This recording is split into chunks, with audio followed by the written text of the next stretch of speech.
Whis, Gaza, Lord Tarron, and Beerus confront Makaioshin in the Makai world. Hey guys, welcome back to Mr. 60 Anime. In today's video, we're diving into part 4 of Beerus's life, before he officially became a god of destruction.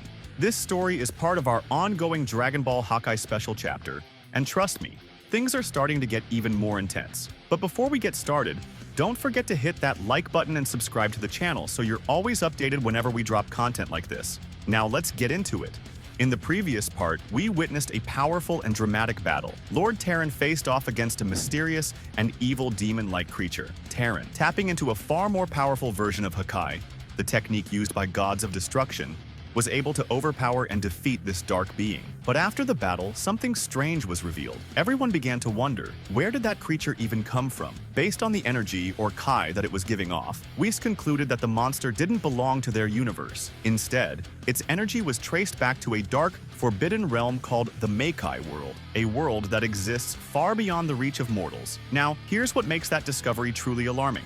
Beings from the Makai world shouldn't be able to enter the mortal realm. The boundaries between the two are meant to be sealed, protected by time-space barriers. So how did this one make it through? Because of the threat this poses, Lord Tarron, along with Beerus, decided to travel to the Makai world to investigate the source of this mysterious breach. And this is where Part 4 begins. The first panel of this chapter opens with Lord Tarron, Whis, Gaza, and Beerus already standing in the mysterious and eerie realm known as the Makai world, a dimension that lies far beyond the reach of the mortal universe. As they take in their surroundings, Beerus begins to feel uneasy. Something about this place doesn't sit right with him. "I don't like this place," Beerus mutters. "Even the air here feels strange. It's heavy and unpleasant." His instincts as a god are on high alert. The Makai world is known to be filled with chaotic and dark energy, and now he's experiencing it firsthand. Suddenly, a loud crash of thunder roars from the sky above. A bright, swirling portal opens up in midair, a rift in the very fabric of reality. Startled, Beerus points to it and asks, "What is that?" Whis, calmly analyzing the phenomenon, responds, "That crack in the sky is a tear in space-time. It functions as a dimensional barrier, a gateway between two different realms. Specifically, it separates the Makai world from our own universe." Hearing this, Beerus becomes more curious, but also skeptical. "So, are we supposed to just walk through that thing? Is it really that simple? And what about that creature we encountered? Are monsters like that common in this place?" Whis replies, clarifying, "No, it's not that simple. That creature may not even be native to this realm. Even though we're in the Makai world, its energy didn't fully match what you'd expect from here. And that rift, it's giving off a very strange and powerful energy. Something about it feels unnatural." Whis begins explaining the strange portal above them. He warns the group about the extreme power contained within it. That energy, it's strong enough to tear apart the body of a celestial being. The density inside that rift is thousands of times greater than that of an ordinary planet. In other words, only a very select few in the entire universe have bodies strong enough to even survive stepping into that rift. Whis continues, "Among those capable of entering, I know for sure that Lord Tarron can. Possibly you as well, Beerus. And of course, Gaza, since he doesn't even need a physical body to pass through." Gaza uses a special technique called hakai, which is a form of instant teleportation that allows him to travel between realms without physically enduring the effects of space or energy pressure. So while others need raw strength to survive the portal's crushing gravity, Gaza can bypass that entirely.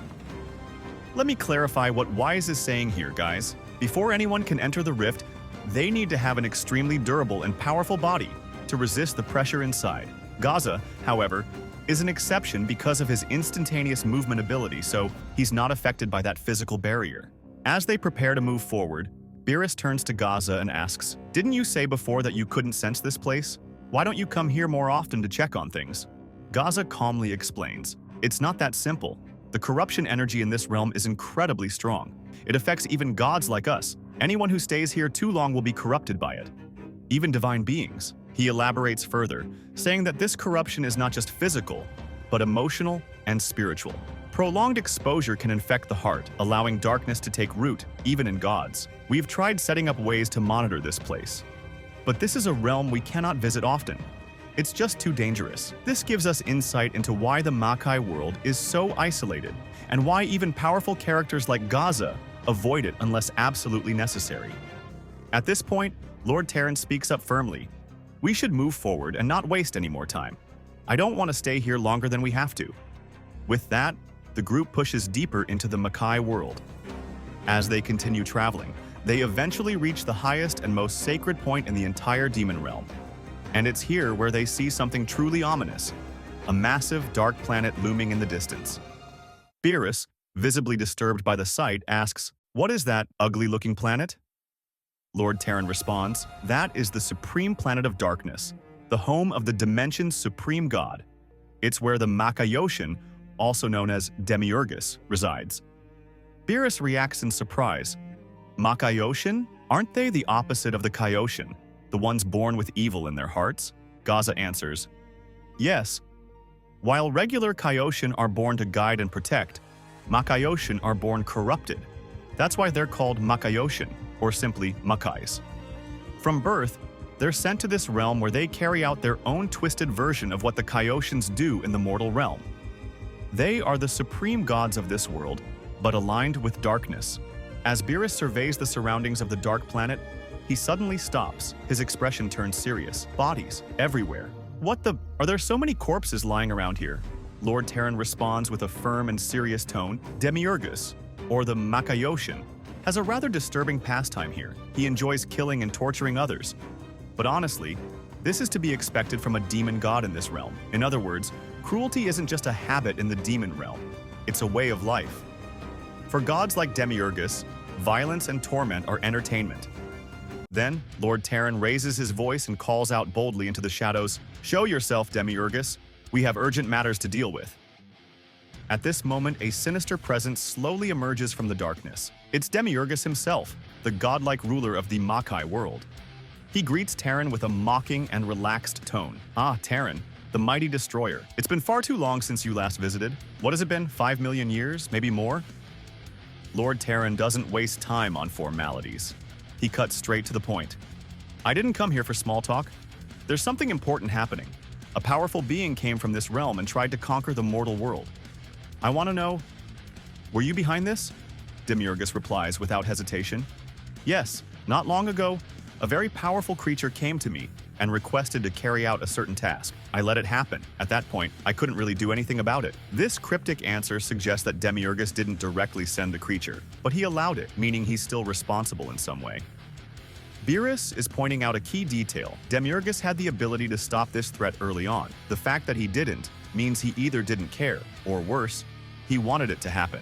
Right after Beerus made his bold observation, something unexpected happens. The Makaioshin, Demiurgus, suddenly transforms into his true form, revealing a darker, more intimidating appearance. He turns to Beerus and growls, "And who do you think you are to speak to me like that? You think you have the right to question me?" His voice is filled with arrogance and hostility, clearly offended that someone like Beerus would dare challenge his actions. But before things escalate, Lord Tarron steps in and calmly reminds Demiurgus, "Beerus is about to become the next god of destruction. Show him the respect he deserves." Demiurgus scoffs at the idea, laughing mockingly. "That child? The next god of destruction? What kind of joke is this?" He starts laughing out loud, clearly dismissing Beerus as weak and unworthy of such a title. This stings Beerus, who looks both surprised and insulted. "Don't mock me," Beerus snaps. But the tension is broken when Tarron raises his voice, now sounding more serious and irritated. "That's enough. Stop acting like children." Tarron then shifts the focus back to the real issue at hand. He demands answers. "Now answer Beerus's question. Why didn't you stop that creature from escaping to the mortal realm, especially if you had the power to control it?" Demiurgus explains the beast's rage. Demiurgus sighs, then finally begins to explain. "As you've seen, that beast is fueled by pure rage. I tried to tame it, to control it, but it thrives on battle. It became clear to me that trying to imprison it or stop it through force would only backfire." He continues, "I don't know how, but it found a way to escape the Makai realm and entered your world." Lord Tarron narrows his eyes and questions him further. "Aren't you supposed to see everything that happens in this realm? How could something like that slip past you? What's really going on here?" Demiurgus, now visibly irritated, responds, "Are you accusing me of sending that beast to your world, Tarron? If I truly had the power to do such a thing, do you think I'd still be stuck in this miserable place?" He continues with a defensive tone. "Yes, I see everything that happens in the Makai realm. But that doesn't mean I understand it all. Just because I didn't interfere doesn't mean I didn't see it happen. I was careless, and the creature found a way to escape. That's all." In short, Demiurgus admits his negligence, but denies having any direct involvement in unleashing the beast on the mortal world. After a long silence, Tarron finally speaks. Fine, I'll believe you, for now, but I'll be watching your every move from this point on. Then, turning away from Demiurgus, he addresses the others. Let's go. We've stayed in this cursed place long enough. Gaza, who has remained calm this entire time, steps forward. Yes, I believe we've spent enough time here. I can now take us back to our world using my instant teleportation. With a surge of energy, he prepares to teleport the group out of the demon realm and back to safety. But before they could fully leave, Lord Tarron cast a sharp, threatening glare at the Makaioshin, Demiurgus, as if silently warning him that he's being watched closely from now on. In response, the Makaioshin simply smiled back, calm, unbothered, and perhaps even amused. The tension between them was thick, like a cold war brewing beneath their composed expressions.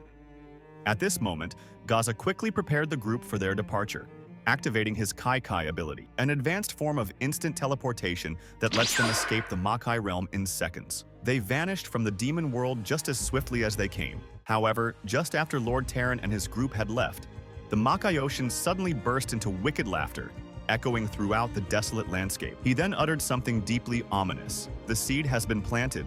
Tarron, your downfall has already begun. This cryptic statement suggests that the Makaioshin has a hidden agenda, possibly involving a plan to corrupt or destroy Tarron from the inside out. Perhaps something he set into motion without them noticing. And that's where we'll end this part of the story. If you enjoyed this video, feel free to leave a like. It really helps the channel grow. Also, if you want to read the manga version of this story, the link is in the description below, along with the official English channel for Dragon Ball Hakai. Thank you so much for watching, and see you in the next chapter.